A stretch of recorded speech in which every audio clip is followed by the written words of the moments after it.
স্বামীর পরিবারের অন্য সদস্যরা যেমনই হোক না কেন, স্বামী যদি ভালো হয় তাহলে মেয়েরা নুন পান্তাতেও থাকতে পারে, আলহামদুলিল্লাহ বলতে পারে।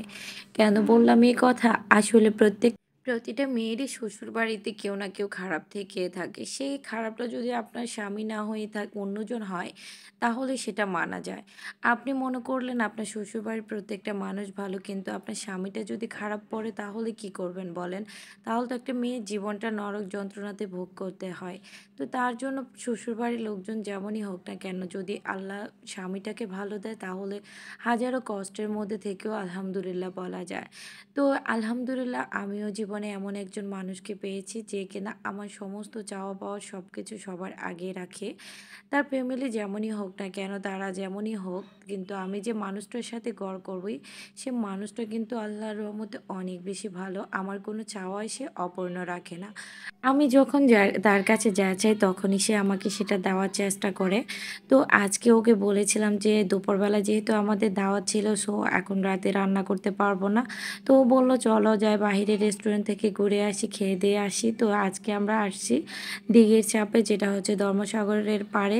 আর রাতের ভিউটা তো দেখতে পাচ্ছ, এই জায়গাটা এত বেশি জোরস হয়ে থাকে। আমরা তো প্রায় সময় দিনের বেলা আসি, দিনে কিন্তু এতটা সুন্দর লাগে না ভিউটা।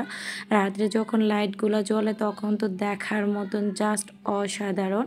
তো ফাইনালি আমরা এখনও ভিতরে চলে আসলাম। ভিতরে এসে মেনু কার্ড দেখে আমরা যে খাবার খাবো সেটা অর্ডার করতেছিলাম।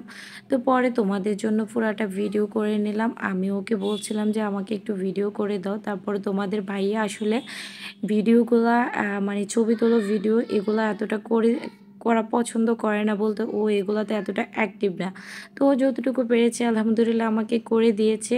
আর এখানে বিশেষ করে এই লাইটগুলো আমার কাছে তো অনেক বেশি ভালো লাগে। আর ভিডিও করাটা বলতে আসলে একেকজনের এক একটা প্রবলেম থাকে, বলতে অনেকের অভ্যাস থাকে যে পাবলিক প্লেসে ভিডিও করার, তারপরে ইয়া করার, কিন্তু আমার কাছে কেমন জানি লজ্জা লাগে যখনই আমি বাহিরে যাই। আমার কাছে প্রত্যেক সপ্তাহে অন্তত ২-৩ বার আমি বাহিরে যাওয়াই পড়ে, কিন্তু ভিডিও করার কারণে লজ্জায় আমি ভিডিও করতে পারি না। আর যার জন্য ওটা আসলে দেওয়া হয় না। আমি খাই আর না খাই, আমাকে বাইরে যেতে হবে।